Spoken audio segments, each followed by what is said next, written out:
Herkese merhaba. Yoğurt sizler için de sofralarınızın olmazsa olmazı mıdır? Bence öyle olmalı.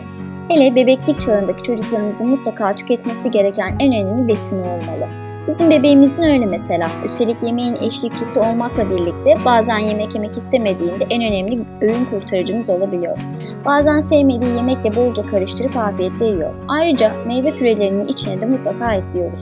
Peki yoğurt neden önemli? Hepimizin bildiği gibi kemiklerimiz için önemli bir kalsiyum kaynağı. Bağışıklık sistemimizin güçlenmesine yardımcı. Bunun yanı sıra probiyotik deposu.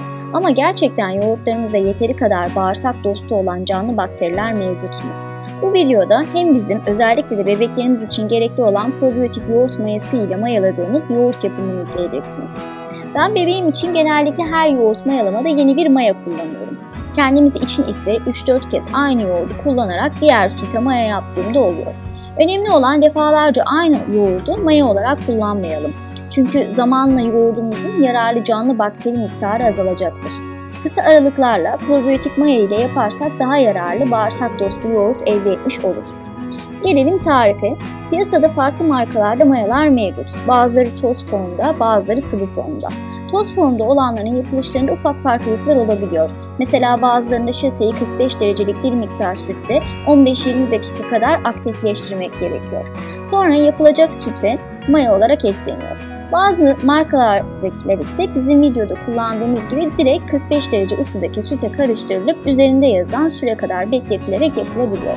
Tek bir şase ile 1 ile 5 litre arasındaki süt mayalayabilirsiniz.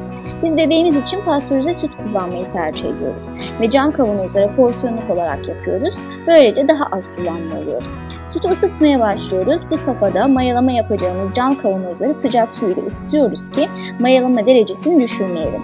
Ayrıca steril etmiş oluyoruz. Pastörize sütleri kaynatmaya gerek yok. 45 dereceye kadar ısıttığımız süte şaseyi boşaltıp karıştırıyoruz. Burada önemli olan ısı derecesine uymak. Çünkü canlı bakteriler bu ısıda aktifleşiyor. Bu noktada bir derece kullanmamızı öneriyorum. Eğer yok ise klasik yöntem olarak serçe parmağımızda ısı kontrolü. 8'e kadar sayıp hafif elimiz yanacak şekilde ise tamamdır. Vakit kaybetmeden kavanozlara sütü doldurup üzerine peçete ile örtüyoruz ve bir battaniye ya da örtüyle sarıyoruz. Isı kaybı hızlı olmasın ki mayalama yavaş yavaş gerçekleşsin. Bulunduğunuz ortam eğer soğuk ise önceden 50 derecede 15 dakika kadar ısıtıp kapattığınız fırında da bekletebilirsiniz. Ben kışın yünü örtüye sararak fırında o şekilde bekletiyorum. Mayalama süresi bu marka için 6 ile 8 saat. Mayalanma süresi sonunda kavanozları kapakları açık şekilde bir gün buzdolabında beklettikten sonra tüketebilirsiniz. Süre sonunda pıhtılaşma az ise biraz daha bekletebilirsiniz. Bazen ısı ayarı tutmadığında tam mayalama olmadığı oluyor.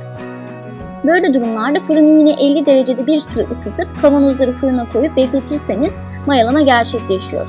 Burada bilmeniz gereken durum ise pastörize sütlerde yoğurt biraz daha homojen, yumuşak kıvamda oluyor. Çiğ süt ile mayaladığımız gibi çok kıvamlı olmuyor. Bebekler için daha ideal kıvam denilebilir.